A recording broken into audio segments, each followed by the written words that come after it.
we've got firms with multiple partners and multiple employees, and we're able to analyze data that I never could do in the startups that I worked with initially. So having the ability to do that made my job fun again.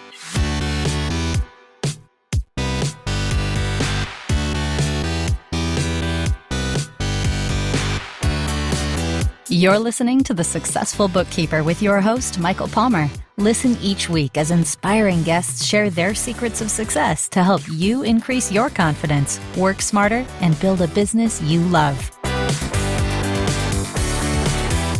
This episode of The Successful Bookkeeper is brought to you by PureBookkeeping.com, the proven system to grow your bookkeeping business.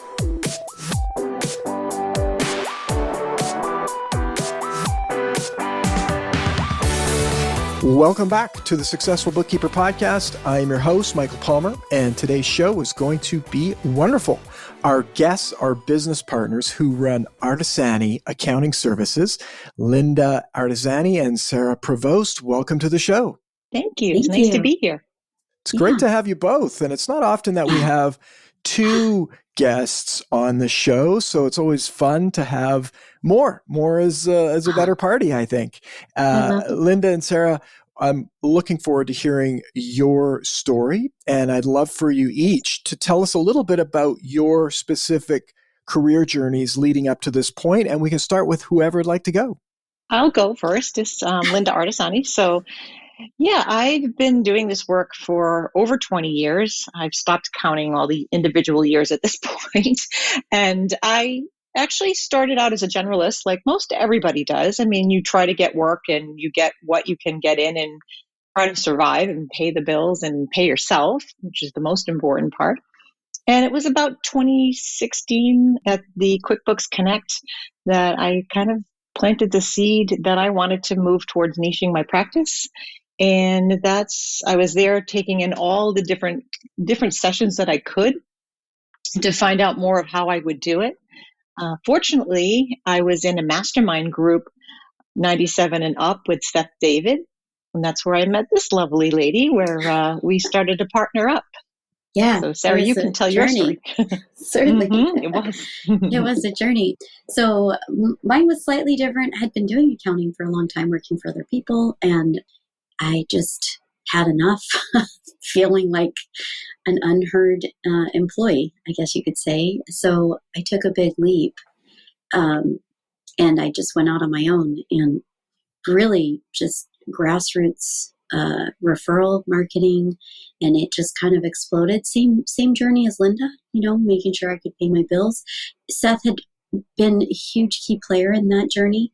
He was a kind friend through the whole thing. He really gave me guidance, and I appreciate that so much because of the give back that I like to give to others for this reason.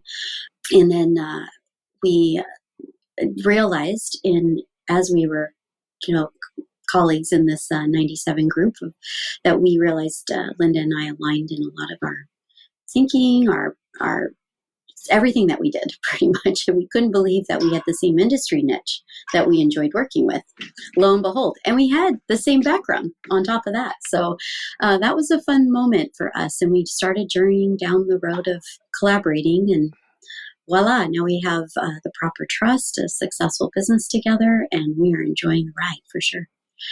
Very cool. What was that initial combining of a business? What did it look like for the two of you? Oh, it was quite interesting. It was an accident, but a good one. I received a project that I knew was going to be too much for me alone, and I wanted a colleague with the same expertise and the same work ethic. And so I reached out to her, and she was like, absolutely. And then it just kind of started moving, and we defaulted into the partnership. So we made it a real thing.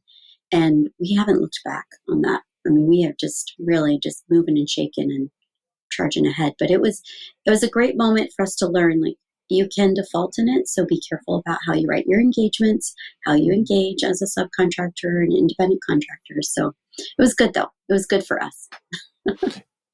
And were there, partnerships? We always hear partnerships are difficult, not whether it's a bookkeeping business, whether it's a plumbing business or a marriage or friendship, anything. Partnerships can be challenging. Did you have any bumps along the way? It's funny with Sarah and I, we've just kind of, we are two people who are obviously different, and her strengths are my weaknesses and my strengths are her weaknesses. And we always made a promise to talk to each other if we ever had something come up that we weren't happy with, even if it had to do with the work itself, maybe somebody who works with us. We will just sit and talk about it first with each other directly. And it's kind of a pact that we've made more so than a written document. But that's been, I think, because we mesh and go so well together, our styles are good. I think it doesn't work well when you have a partnership where one person works a lot and the other one doesn't. You have to have that same work ethic. I think that's key. Yeah. But for me, having done this for so many years, it's a dramatic difference when I go on a vacation. I've got this person that I trust with everything that can cover that work for me while I'm gone, and vice versa. So it's so much, for me, it's such a better thing than what I had all the other years when I didn't have that. It's really been a great partnership, and it's allowed us to grow in a lot of different ways. Yeah, you hit it on the head earlier. It is a marriage. I mean, we see each other more, right, Sarah? Yeah. Exactly. We actually see each other a lot more.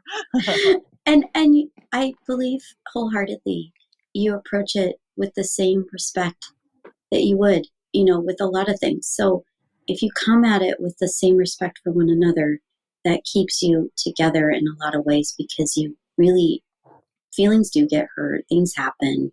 I mean, we're not saying we don't have those moments from time to time, but respectfully, I respect Lynda. I enjoy working with her. It's fun when we're together, and we miss each other when we're not. True. That's very, very true. Yeah. Lovely. No, it's very refreshing. And I think there's some key learnings for anyone who not only maybe thinking about being in a partnership, or even with your staff or your team. I mean, it sounds like you've really created a solid environment for communication. Yeah. I would say that's definitely, because that's the same thing in a marriage too, right? Absolutely. And as well, you can really hear that the strengths and the weaknesses, you're covering each other off very well. You make a really great match as a team. So that's also, I mean, communication can go through the roof and be amazing, but if you're the same, probably more so, and battling for those strengths, it might be a challenge. So taking your time to figure it out and make sure that it's right. And it sounds that's what you did as well. Oh, absolutely. What about starting the business? You mentioned that you have a niche, very specific niche, or niche as we call it in Canada. What was that like? How did that start to form? Tell us a little bit about, what worked really well in starting, what maybe didn't go so well. Oh, it's interesting because both of us came at it as a generalist in a lot of ways. Lynda a lot longer because of the tenure that she had. Coming from construction like Lynda, I just happened to feel like I felt more comfortable in that industry, and I started to see more clients bubble up, and I was enjoying the work. And it was the first time I actually kind of sat back and said, I actually really enjoy this. This is kind of fun. It's a puzzle. And so that was where the kind of love came for it, and it really grew. Honestly, it was like the same year nearly that decision was being made for Lynda. Clear across the states. Yeah. So. And we actually laughed because we were both at that QuickBooks Connect, and we realized we were probably sitting in the same front row at one of the sessions, because we clearly remembered exactly the same, and we didn't know each other then, really. That was really when I started in Seth's group. So it's kind of ironic that we were so close, and then, fast forward all these years, now we're working in a true partnership. So yeah, it's a pretty surprising moment for both of us, and fun to look at as we journey through this together. And it's also like for Sarah's sake, I know with myself, when I started thinking about niching, the normal questions came to mind, like, should I do this? Am I going to be bored? I love working with all these different people and learning about different industries. And am I going to just get so tired of it? And the opposite happened, because elevating my practice to working at this one industry has allowed me to study it so much deeper, provide so much more value to my customer, which that alone, it's so nice that between Sarah and I, we've really studied a lot of the KPIs and the things that are important to track. And it allows us, because we're moving more to that mid-market space where we've got firms with multiple partners and multiple employees, and we're able to analyze data that I never could do in the startups that I worked with initially. So having the ability to do that made my job fun again.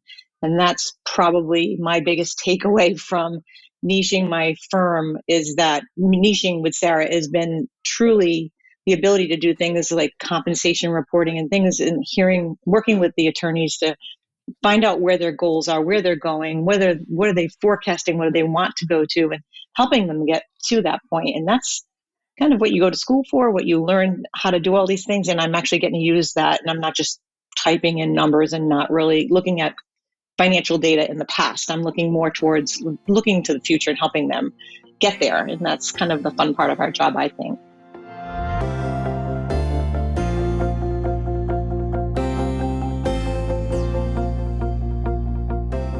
Did you find that it took you time to, like, you picked that niche, was it like instant, you'd made the decision? What did that look like? And then how did it ramp up in terms of getting the expertise, building up that expertise? How long did that take? I would say it's ongoing. We're still studying things. Yeah, I would say it's ongoing. I mean, initially it was a lot of learning it. And I think I had a law firm client. I had one law firm client, and I had been working with him. So, and I really liked working with him. And that's kind of how Seth walked me down the road of selecting my niche. Was like, he said, Lynda, I was freaking out. Like, what if I picked the wrong one, was my biggest fear. And this is why you want to be in a mastermind group. And he just sat there and he said, Lynda, you don't have to pick one. Why do you think you have to pick one? Pick three. Mm-hmm. The right one will land in your lap. And it was so true. I just never looked at it that way. I figured I had to pick the one. And then I was like, what if I pick the wrong one? And he was very kind. He just said, well, if that's not the right one, you go on to the next one. I'm like, Seth, you make it sound so easy when you talk to us like that. But it was so true. It was it really, the things that I was fearful of never came to fruition. And he was right. I was like, I narrowed it down to two, which was real estate and the legal industry. And then real estate just kind of fell off to the side. And it was the legal industry that I loved working with the attorneys. Very interesting. And how about for yourself, Sarah? It is very interesting to hear it, Lynda. I know I've heard it before, but hearing you say it that way. For me, coming in, it was the time when everyone was starting to turn their head to, you have to niche. And I'm like, hey, I just signed up. I just started my business. So what the heck are you talking about? So initially it was broad, but then I started listening, because you do these, when you're in those mastermind groups, it was so supportive in the initial, when you're trying to get your, kind of maybe rebirth or, just starting out type of thing. And I was listening to the way people were talking. And I'm like, okay, well, I started looking at my client list.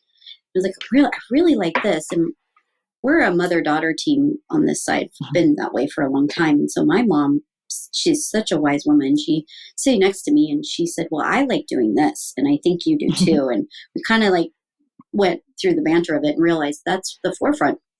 And I didn't market it out that way. I just was talking about it and putting it out there emotionally, mentally, and then talking with the clients that I did have. And it was naturally moving itself in that direction. And it just became such an easy pick for me. I was like, oh, this is my focus.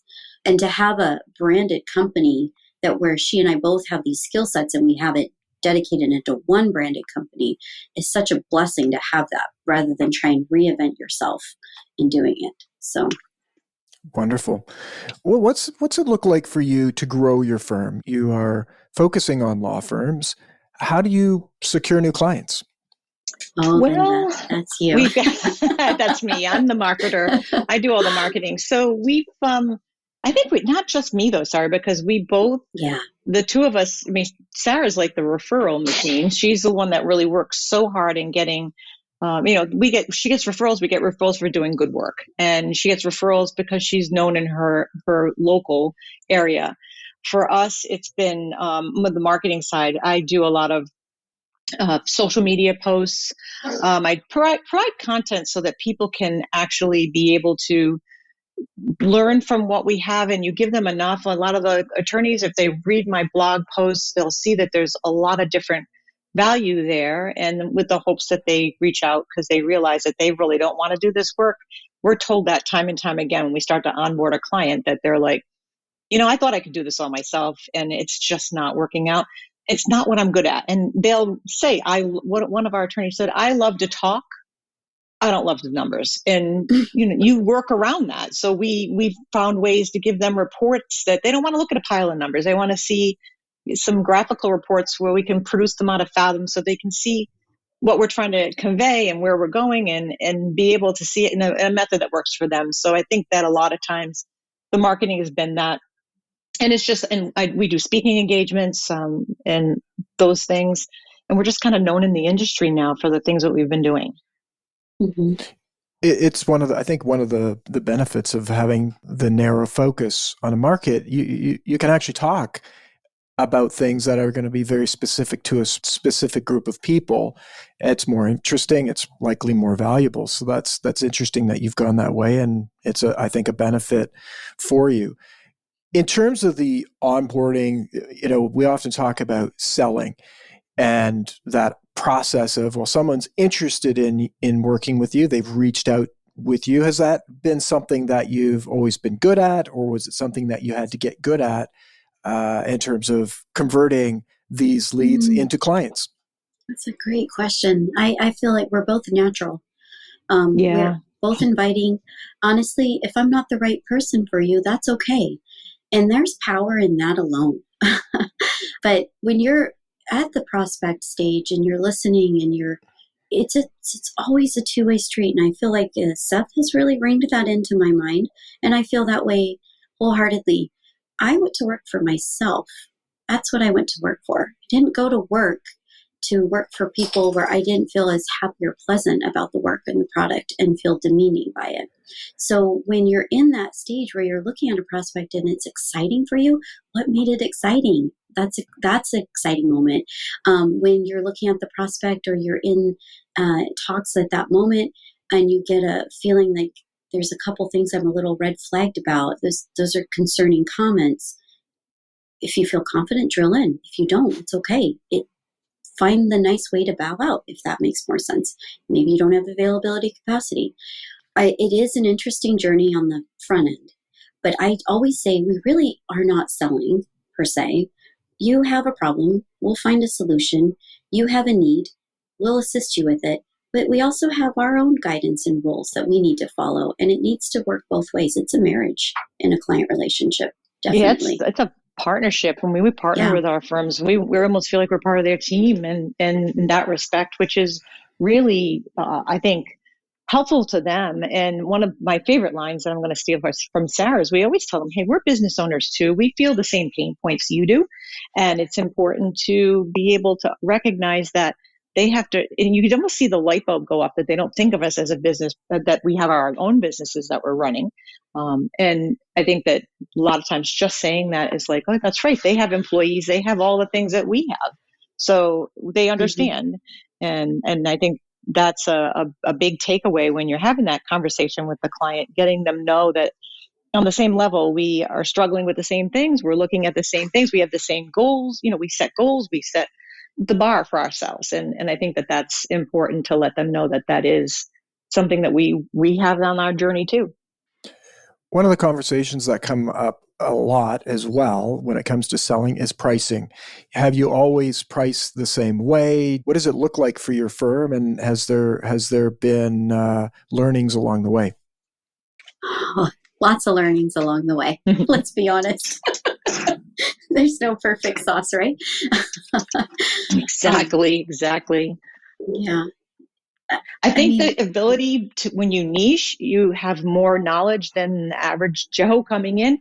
And I think that when you niche your practice, because you're able to provide a better value, you're able to escalate your prices. And I think that it's probably, we've learned over the years that we've been doing this. And for sure, I think that we provide more. We can see what other people are doing in the file when we get a new client, and we can see that there's going to be a huge difference between what we're going to provide maybe from what they had prior to, and usually a lot of times they come to us, which is the beauty of working with the legal industries. They come to us with a big giant mess on their hands and with the iota, the trust, the compliance, and that part of it.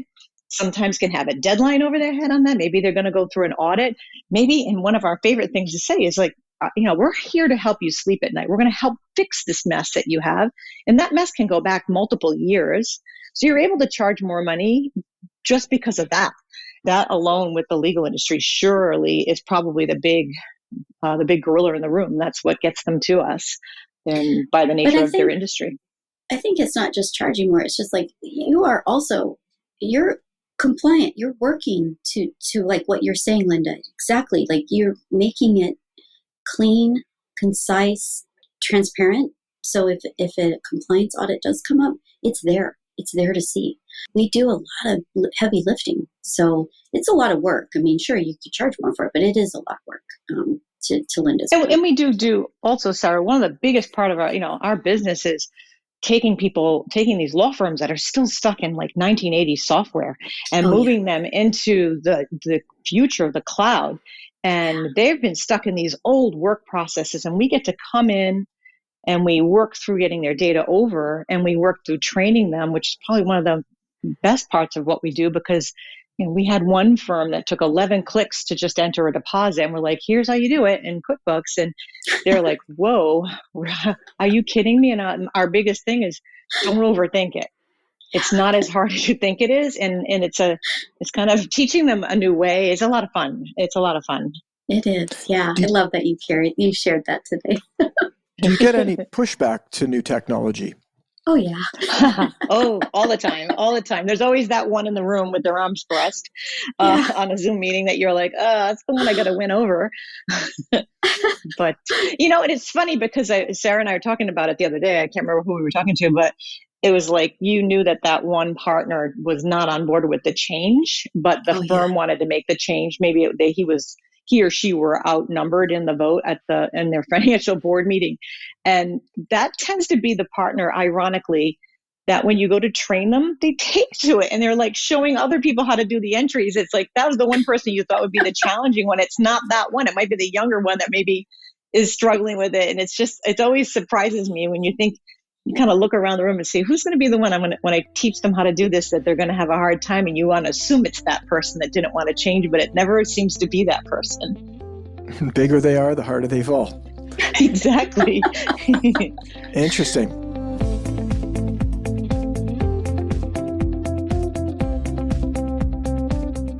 And what about the technology specifically for legal firms? What's happening in that industry that is different than when you were doing more general work with other businesses? Do you find that the technology is cutting edge, or is there room for improvement? How has that journey been? It's a growth for sure. But I will say, like all of us living through these last 2 years, it's one that more firms are gravitating to, because the courts had to go to Zoom. Everything had to go to this place in space that not everyone was ready. I mean, most firms really like to work and the bar compliance, they have these things that they have to still work in. No problem there. How do you conform that? How do you adapt it? How many people can understand how it works? Is the software going to meet everyone's needs? So not every software is perfect, for sure. I mean, there are gaps and things that are happening, but how we understand it to work, how the firm principally and operationally needs to work, that's where Lynda and I get to sit in a really special place and say, you're coming off of this data migration, or you're moving onto this platform. Let's talk about how you guys operate.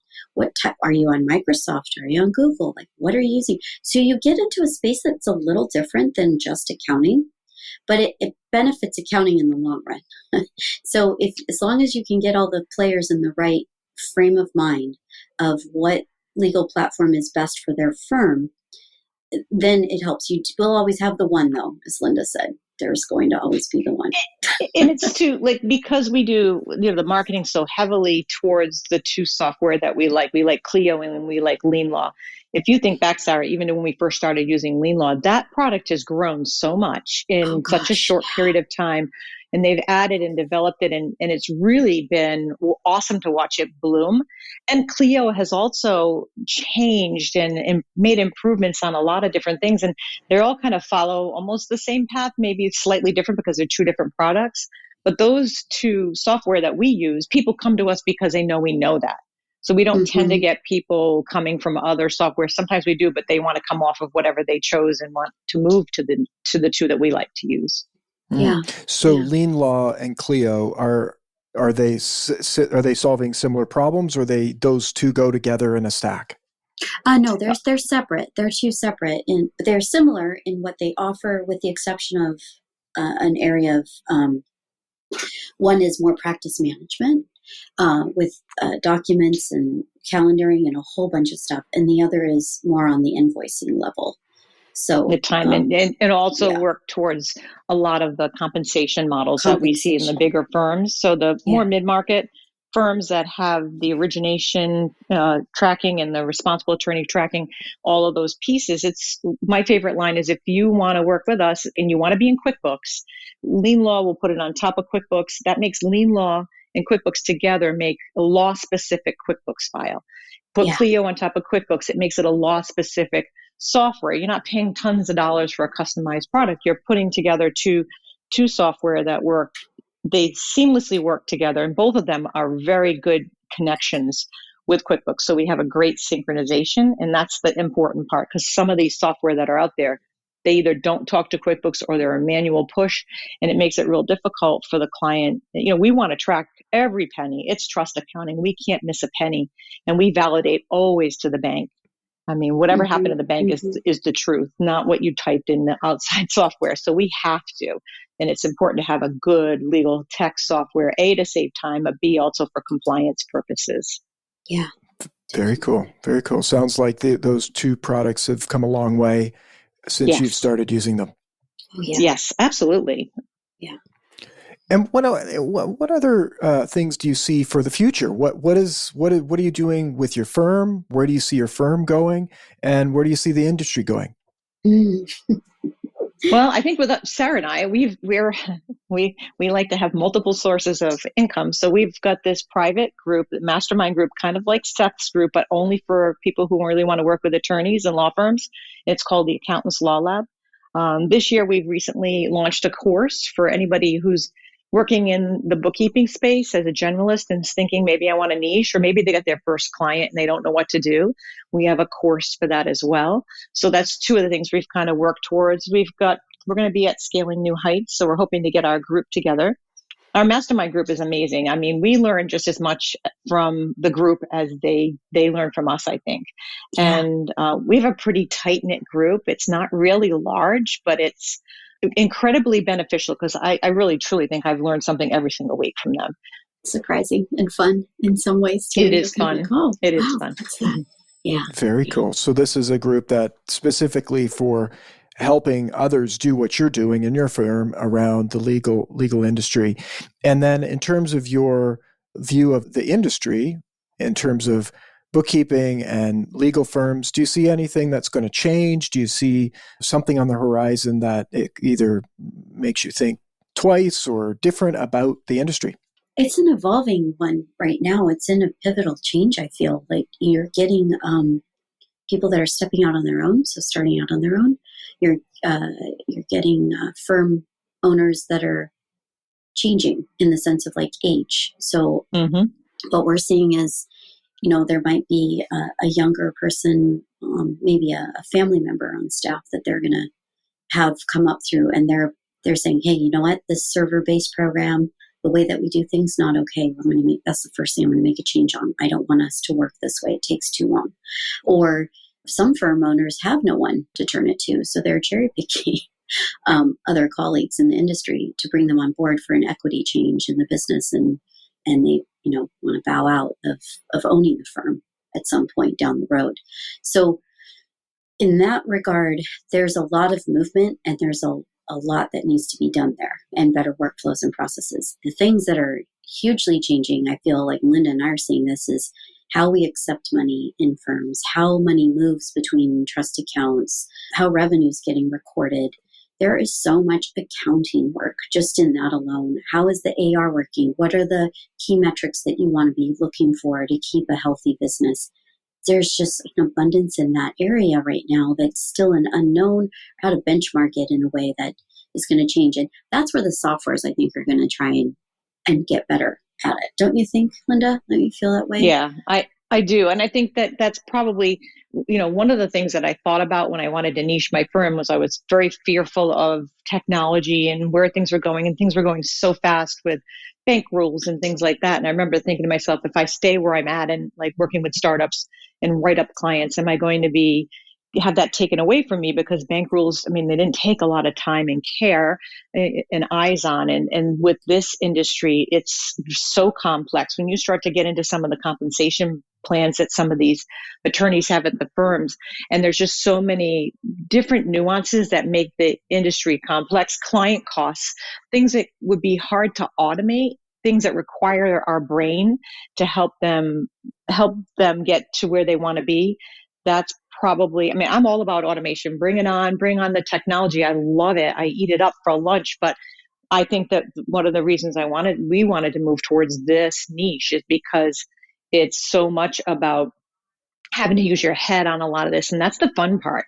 It's the challenging part. Sometimes Sarah and I will sit there looking at some transaction that the attorney will say, well, this is what happened. They'll tell us, and we'll look at each other like, okay, how are we going to get this into the accounting? How are we going to put this in so that it's in properly? Because this scenario happened that we would never could have even dreamed up, but they've had this thing happen at the firm, and we're like, okay, well, we got to get this in the accounting somehow in the right way. And how are we going to do this? And we usually, between the two of us, that's the other part of the partnership that works so well, is we'll literally talk it out.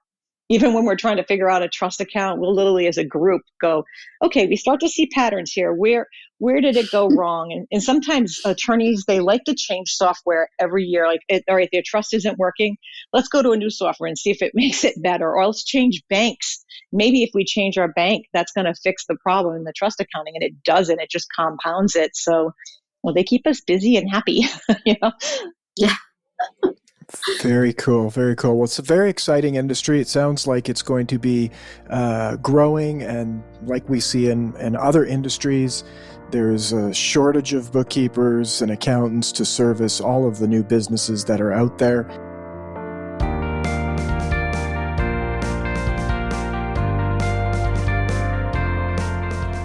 I'm personally interested in the health aspect of how you both manage your health. Lynda, you said you walk and sit, and you both have this under the desk we do walking thing. Tell me about that. How it came about and how it's going. Well, I had mine first, and mine was sitting in my office collecting dust. And then I think I dragged it out one day, and Sarah was like, oh, I want to get one of those. So then she got one. And I'll tell you what, if you have a partner or people you work with on Zoom and you both have one, you feel incredibly guilty if the other person's walking. Like, we do it in staff meetings. And if the other person's walking, especially Sarah, because you can see her cheeks turning red and she's really cranking it. And I'm like, oh my God, Sarah, you're going to make me feel like I got to get off this chair, because it's all about moving. I mean, I do yoga. I'm a yoga teacher. I, try to lift weights because I'm a lot older than Sarah. So I just passed a big milestone birthday. So you just have to move, and in stand-up desk, I just kept throwing my weight into one hip, throwing my weight in the other hip, and the walking really slowly. It's such an easier, I think it's easier on your body. Don't you, Sarah? Oh yeah. It's been, I have physical therapy because of the whole sitting and the repercussions of it. It was impacting. I love to walk, and it was impacting my foot. And I was worried like I would be going down the wrong road. And thankfully with physical therapy and core exercises, and I mentioned that I got this machine, and the main physical therapist, he was like, that's great. Actually, I'm really happy to hear that, because you need to move. And, you can work, and then you realize, you look up and you're like, my God, 8 hours have gone by. Yeah. What the heck have I done? So to get yourself in a position, so I successfully, in my brain, what I do is my home office, at the end of the day, I drag that treadmill in front of the desk, put the desk up high, so that when I do the first meeting, I'm actually in a position where I have to walk. So it forces me. And then I have like a little because I'm working on core, I have a little squat style machine that I use in the morning just for three to 4 minutes.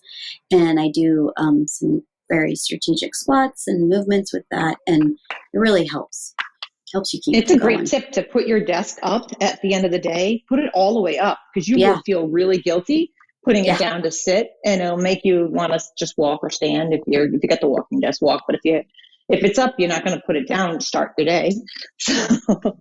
And the walking and working, how, like you're literally walking and typing?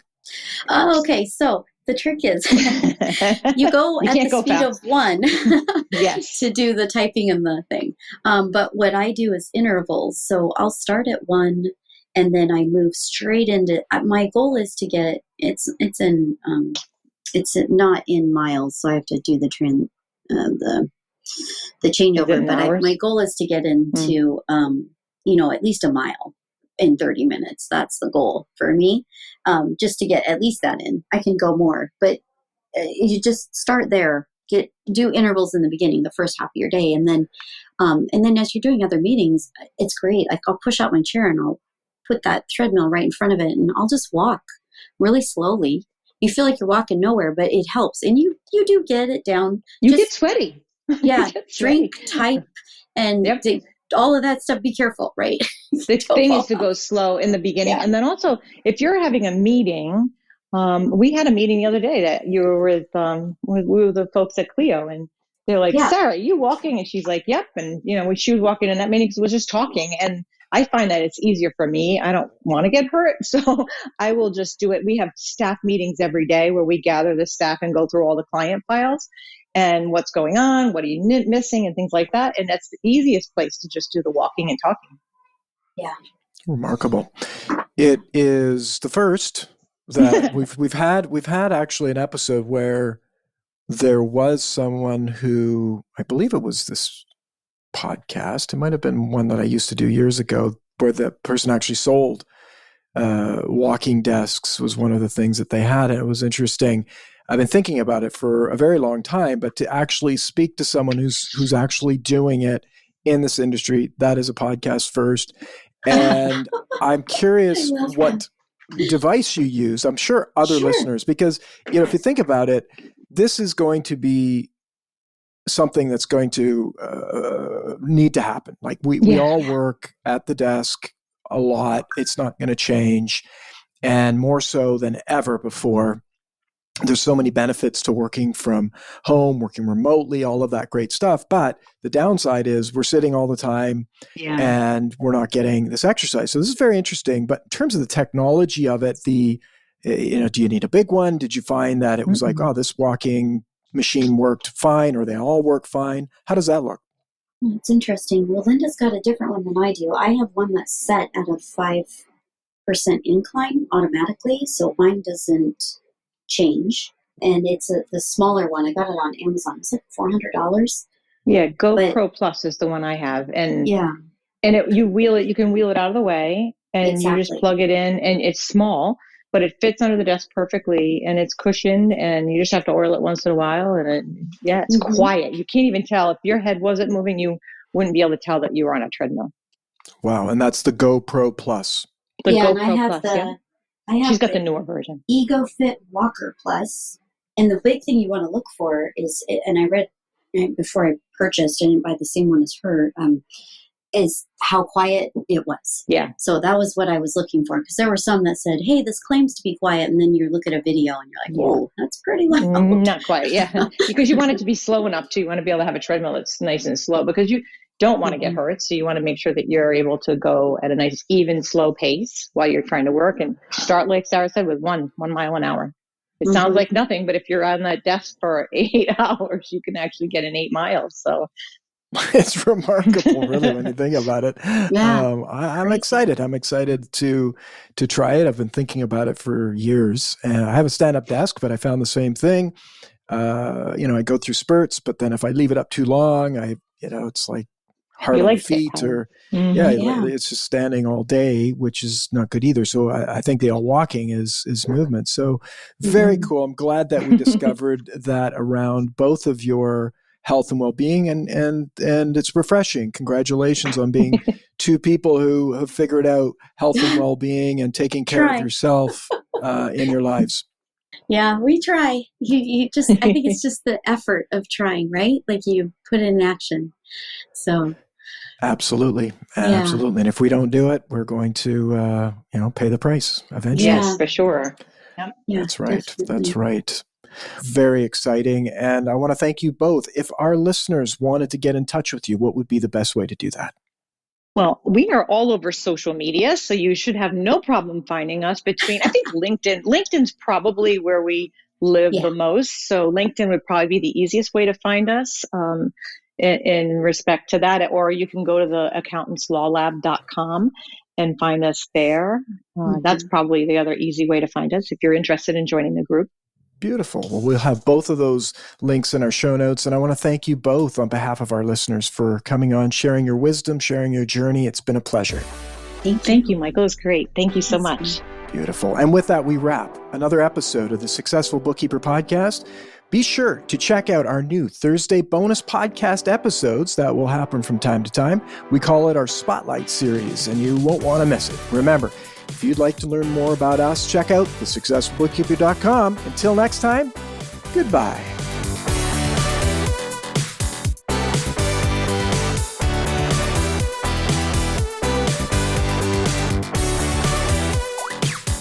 You've been listening to The Successful Bookkeeper with Michael Palmer. For more information and to download the resources mentioned in this episode, please visit us at thesuccessfulbookkeeper.com. Thank you for listening.